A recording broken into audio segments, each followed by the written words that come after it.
This patient did very well until June of 2017 when he developed some shortness of breath.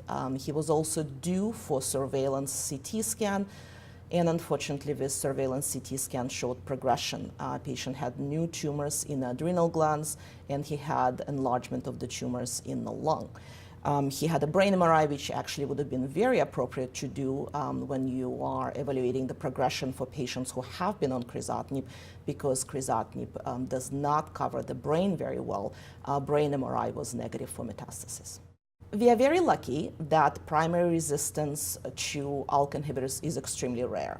If you look at all the drugs that we've discussed today, which is crizotinib, alectinib, and ceritinib, the incidence of the patient developing primary resistance is on the order of 6 to 8%. When one tries to evaluate what's the mechanism of that resistance, what we have seen is an unusual fusion partner. Majority of ALK fusion patients, in majority of the ALK fusion patients, ALK is fused to something that's called an EML4. But if you have an unusual fusion partner, that leads to potential resistance.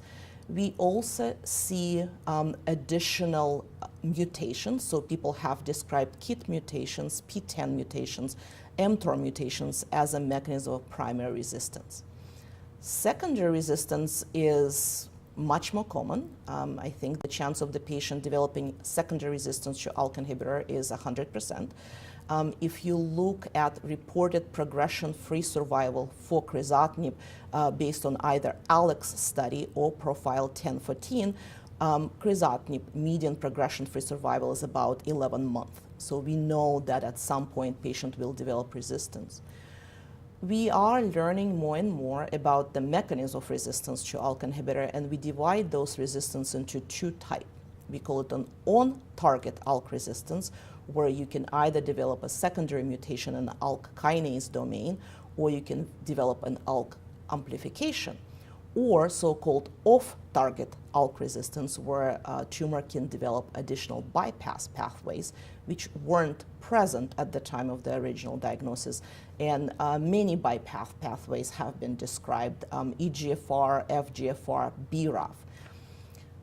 What's interesting, however, is that the response of the crizotinib failing patient to second-generation ALK inhibitor does not depend on the type of the resistance. So patients who do not have an on-target ALK resistance, meaning developing a bypass pathways, can still respond to second-generation ALK inhibitors. At this point, it is not considered standard to rebiopsy the patient to determine the mechanism of resistance.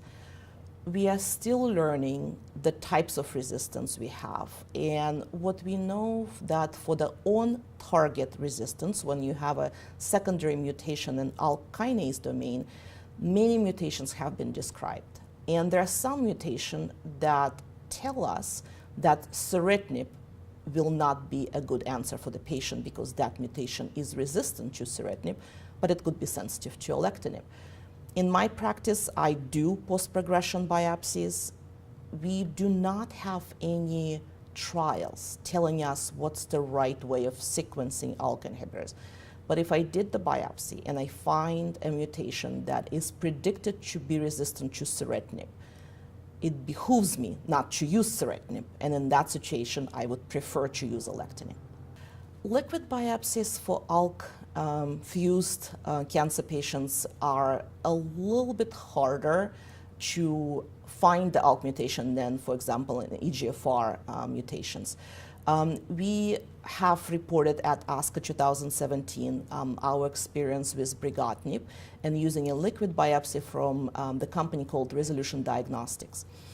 We took patients who were known to have an ALK fusion gene and then did plasmodel using their proprietary assay, and we found that only about 57% of the patients with known tissue ALK fusion gene will have the ALK fusion in plasma. So if you find ALK fusion in plasma in liquid biopsy, it is helpful.